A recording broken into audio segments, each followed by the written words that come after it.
el Centro de Estudios Estratégicos e Internacionales CSIS, organizó una reunión extraoficial de alto nivel para explorar las opciones militares de Estados Unidos contra Venezuela. El ataque militar de los Estados Unidos contra Venezuela fue meditado por asesores de Trump y funcionarios latinoamericanos en una reunión privada del DC, publicado el 14 de abril de 2019. Exclusivo. Lejos del ojo público, el grupo de expertos del Centro de Estudios Estratégicos e Internacionales, CSIS, por sus siglas en inglés, organizó una reunión extraoficial de alto nivel para explorar las opciones militares de Estados Unidos contra Venezuela. Por Max Blumenthal. La lista completa de los asistentes al evento privado del CSIS sobre las opciones militares de los Estados Unidos contra Venezuela aparece al final de este artículo. El grupo de expertos con sede en Washington, D.C., el Centro de Estudios Estratégicos e Internacionales, CSIS, organizó una mesa redonda privada el 10 de abril llamada Evaluación del uso de la fuerza militar en Venezuela. Se proporcionó una lista de asistentes a The Gray Zone y se confirmaron 2 participantes. La reunión tuvo lugar. Sin embargo, se negaron a ofrecer más detalles. Entre las aproximadamente 40 figuras invitadas al evento extraoficial para discutir la posible acción militar estadounidense contra Caracas, se encuentran algunos de los asesores más influyentes sobre la política de Venezuela del presidente Donald Trump. Incluían funcionarios actuales y anteriores del Departamento de Estado, el Consejo Nacional de Inteligencia y el Consejo de Seguridad Nacional, junto con el almirante Curtid, quien hasta hace poco era el comandante del SOUTHCOM de Estados Unidos. Funcionarios de alto nivel de las embajadas de Colombia y Brasil, como el general colombiano Juan Pablo Amaya, así como representantes del gobierno de la sombra del líder golpista venezolano Juan Guaidó, también participaron en la reunión. El 23 de enero, luego de las maniobras internas, los Estados Unidos iniciaron abiertamente un intento de golpe contra el gobierno electo de Venezuela al reconocer al presidente de la Asamblea Nacional, Juan Guaidó, como el presidente interino del país. Desde entonces, Venezuela ha sufrido una serie de provocaciones y la escalada constante de castigar las sanciones económicas. El presidente Nicolás Maduro ha acusado a los Estados Unidos de ataques contra la planta hidroeléctrica Simón Bolívar en la represa Guri, que han provocado apagones en todo el país celebrados abiertamente por altos funcionarios de Trump. En una llamada realizada el 5 de marzo con los bromistas rusos que se hicieron pasar por el presidente de la Federación Suiza, el enviado especial de Estados Unidos para Venezuela, Elliot Abrams, descartó la acción militar contra Venezuela, revelando que solo había resistido la amenaza de poner nervioso al ejército venezolano. Sin embargo, desde entonces, Guaidó no ha movilizado la ola de protesta nacional que la administración de Trump había anticipado, y el ejército venezolano ha demostrado una lealtad inquebrantable a Maduro. En Washington, el sentido de urgencia ha aumentado con cada día que pasa. Hablamos sobre opciones militares en Venezuela. La reunión del CSIS sobre evaluación del uso de la fuerza militar en Venezuela sugiere que la administración Trump está explorando las opciones militares más seriamente que antes, posiblemente por frustración con el hecho de que cada otra arma en su arsenal no ha logrado derribar a Maduro. El 10 de abril, obtuve una lista de registro con los nombres de los invitados a la reunión. Aparentemente, estaba fechado incorrectamente como el 20 de abril, pero había tenido lugar ese mismo día, a las 3 de la tarde. Confirmé que la reunión había tenido lugar con Sarah Baumunk, investigadora asociada del Programa de las Américas del CSIS, que figuraba como participante. Hablamos de militares u opciones militares en Venezuela. Sin embargo, eso fue a principios de esta semana, me dijo Baumunk, cuando The Gray Zone le preguntó acerca de la reunión que se había incluido erróneamente para el 20 de abril. Cuando The Gray Zone preguntó si el evento tuvo lugar el 10 de abril, Baumunk pareció ponerse nerviosa. Lo siento, ¿por qué haces estas preguntas? ¿Puedo ayudarte?, respondió ella. Después de que volví a preguntar sobre la reunión, Baumunk interrumpió la conversación. Lo siento, no me siento cómoda respondiendo estas preguntas, dijo antes de colgar. The Gray Zone recibió confirmación adicional de la reunión de parte de Santiago Erdoiza, investigador asociado de Ilse Company, que también fue incluido como asistente. Lo siento, esa fue una reunión cerrada.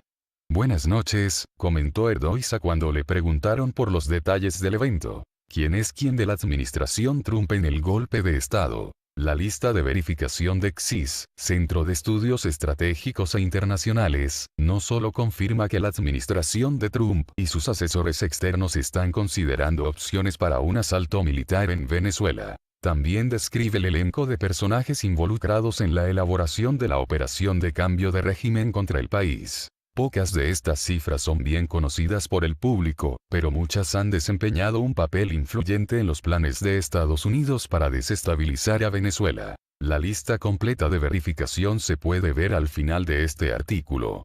A continuación se muestran los perfiles de algunas de las figuras y organizaciones más notables que participan en la reunión privada. Los nombres de los asistentes están en negrita. El almirante Curtid, excomandante del Southcom de los Estados Unidos. Desde el 2015 al 2018, Tidd fue el comandante del Comando Sur de las Fuerzas Navales de los Estados Unidos, que supervisa las operaciones en América Central y del Sur. En octubre pasado, Tidd se quejó. Mi cuenta de Twitter se compone de aproximadamente el 50% de las personas que me acusan de planificar y planear la invasión de Venezuela, y el otro 50% me implora que planifique y planifique la invasión de Venezuela. Dada su participación en la reunión del CSIS, Centro de Estudios Estratégicos e Internacionales, sobre el ataque a Venezuela, sus acusadores podrían haber tenido un punto. El 20 de febrero, el sucesor de Tidd, el almirante Craig Faller, amenazó al ejército de Venezuela y lo instó a que se volviera contra Maduro para apoyar el intento de golpe apoyado por Estados Unidos. Embajador William Brownfield, nombrado como embajador de Estados Unidos en Venezuela bajo George W. Bush, promovido a secretario de Estado adjunto para Asuntos Internacionales de Narcóticos y de la Ley por Barack Obama, y ahora como asesor principal del CSIS, Brownfield ha estado en el centro de las operaciones de guerra psicológica contra Venezuela. Según Clatchy, Brownfield ayudó a diseñar un plan en 2017 para generar sospechas dentro del círculo íntimo de Maduro al sancionar a todos sus asesores clave, excepto a uno. Diosdado Cabello, el presidente de la Asamblea Constituyente que alguna vez fue visto por los Estados Unidos como un rival potencial para Maduro. La idea era crear la sospecha de que Cabello era un activo de la CIA y meterse con la mentalidad de Chávez. Brownfield aconsejó al Consejo de Seguridad Nacional de Trump: no solo pegue a todos, porque puede hacerlo. Golpee a las personas adecuadas y luego haga que los demás simplemente se asusten y se pregunten cuándo serán golpeados. Mark Feuerstein, un funcionario del NSC, Consejo de Seguridad Nacional de los Estados Unidos, en ese momento, que ahora trabaja como asociado principal en el CSIS y asistió a su reunión del 10 de abril. Participa en la trama. Sin embargo, el plan se derrumbó tan pronto como Estados Unidos sancionó a Cabello bajo la presión del senador Marco Rubio, Fernando Kutz y Juan Cruz, exfuncionarios del Consejo de Seguridad Nacional en el Grupo Cohen. Kutz colaboraron estrechamente con Brownfield en el plan para generar divisiones en el círculo íntimo de Maduro. Nacido en Brasil, Kutz es un oficial de servicio exterior de USAID que trabajó en la política cubana bajo Obama y entró al de Trump NSC, Consejo de Seguridad Nacional de los Estados Unidos, bajo su exdirector, el general H.R. McMaster. Kutz es reconocido por el Wall Street Journal por presentar a Trump su primera bandeja de opciones para desestabilizar a Venezuela, comenzando con una huelga financiera en las exportaciones de petróleo de Venezuela. El colega de Kutz en el Grupo Cohen, Juan Cruz, fue el exdirector de Trump para América Latina.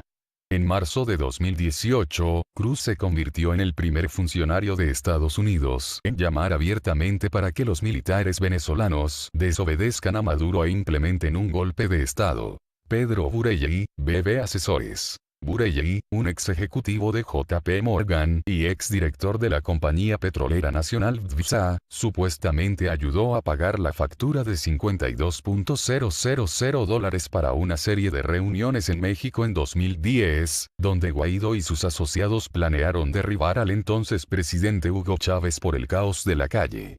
En una entrevista con The Grayson, Burelley llamó a las reuniones de México una actividad legítima, aunque se negó a confirmar su participación. Hoy, no oculta su deseo de que Maduro sea destituido por la fuerza, y tuiteó imágenes del presidente panameño encarcelado Manuel Noriega y del asesinado líder libio Muammar Gaddafi para sugerir resultados preferidos para el presidente de Venezuela. Roger Noriega, American Enterprise Institute. Un veterano de los escándalos de Irán contra y las operaciones de cambio de régimen de Haití a Cuba, donde planeaba sabotear los esfuerzos de los Estados Unidos para el acercamiento. La estabilidad es el enemigo y el caos es el amigo, dijo Noriega. Ha estado en el centro de los esfuerzos de Washington para imponer su voluntad en Venezuela. En noviembre pasado, Noriega recomendó que Trump designara al embajador Brownfield para dirigir los planes de contingencia para una invasión militar del país. Carlos Becchio y Francisco Márquez, embajada de la sombra de Guaidó en Washington. Instalado como el embajador simbólico del régimen golpista de Guaidó en Washington D.C., Becchio actualmente no supervisa instalaciones consulares y no tiene autoridad diplomática. Es buscado en Venezuela por cargos de incendio y fue fotografiado posando con un joven que decapitó brutalmente a una mujer llamada Liliana Ergueta. Márquez está asociado con Visión Democrática, un grupo de presión basado en D.C. que emplea a otro miembro de la oposición venezolana que asistió a la reunión del CSIS sobre la fuerza militar, Carlos Figueroa, Sergio Guzmán, Bernardo Rico y Karim Farland, USAID. La Agencia de los Estados Unidos para la Ayuda Internacional y el Desarrollo, USAID, ha sido la vanguardia de los intentos del gobierno de Trump por socavar al gobierno de Venezuela. Luego de incrementar sus actividades en Venezuela en 2007, USAID comenzó a contribuir entre $45.150 millones por año a los grupos políticos, de los medios de comunicación y de la sociedad civil de la oposición venezolana. El 23 de febrero, el director de USAID, Mark Green, presidió un intento deliberadamente provocativo de embestir los envíos de ayuda por camión a través de la frontera colombiana y hacia Venezuela. El espectáculo intervencionista humanitario fue contraproducente, lo que resultó en guarimbas de la oposición que incendiaron los envíos de ayuda con cócteles Molotov, acusando falsamente a fuerzas de Maduro de la quema de la ayuda. En febrero, USAID lanzó planes para un equipo rojo, para capacitar a los trabajadores humanitarios como fuerzas especiales capaces de ejecutar una combinación de operaciones ofensivas, defensivas y de estabilidad en condiciones extremas. Emiliana Duarte, Caracas Chronicles LLC y asesora de María Corina Machado. El nombre de Duarte fue tachado de la lista de registro del CSIS, lo que indica que fue invitada a la reunión privada sobre opciones militares pero no asistió. Es redactora de Caracas Chronicles, una publicación líder en inglés que refleja la línea política de la oposición de Venezuela. Duarte también ha contribuido al New York Times, más recientemente en febrero, cuando argumentó que el intento de golpe apoyado por los Estados Unidos era, de hecho, la revolución muy normal de Venezuela. En ninguna parte de los escritos de Duarte ha reconocido que está sirviendo como una asesora de María Corina Machado, una aliada cercana del senador Marco Rubio y una de las figuras más extremas de la oposición de Venezuela. En 2014, se filtró una serie de correos electrónicos supuestamente reveladores. El papel de Machado en un supuesto complot de asesinato. Creo que es hora de reunir esfuerzos. Haga las llamadas necesarias y obtenga financiamiento para aniquilar a Maduro y el resto se derrumbará, escribió Machado en un correo electrónico. Santiago Erdoiza, Ilse Company. Si bien Erdoiza parece ocupar un puesto de bajo nivel, trabaja en una firma de estrategia internacional de alto poder fundada por exfuncionarios del gobierno de George W. Bush. La firma trabaja en nombre de clientes como Chevron, Boeing y Bechtel para eliminar las barreras al acceso al mercado y la rentabilidad. En algunos casos, la firma dice que ha sido capaz de persuadir a los gobiernos para que reduzcan los aranceles y retiren la oposición a los acuerdos de libre comercio. A través de su participación en la reunión privada de CSIS, Ilse Company parece haber señalado que está dispuesta a entretener también el uso de la fuerza militar para abrir mercados para sus clientes. David Smolansky, coordinador de la OEA para los migrantes venezolanos. Una vez que fue líder del partido Voluntad Popular, de Guaidó, respaldado por Estados Unidos, Smolansky se refugió en Washington y comenzó a trabajar para el cambio de régimen en 2017. Tras el reconocimiento de Guaidó como presidente interino, fue nombrado por el presidente de la OEA, Luis Almagro, como coordinador de migrantes venezolanos. Si bien no se sabe qué consejo ofreció Smolansky en el CSIS con respecto a un asalto militar en su país, existe un consenso casi en Washington de que un ataque exacerbaría masivamente la crisis migratoria. Una guerra en Venezuela se prolongaría, sería fea, habría víctimas masivas, declaró en marzo Rebeca Chávez, miembro del Diálogo Interamericano, ante la Comisión de Asuntos Exteriores de la Cámara de Representantes. El jefe de Rebeca Chávez, Michael Shifter, fue un participante en la reunión del CSIS sobre el uso de la fuerza.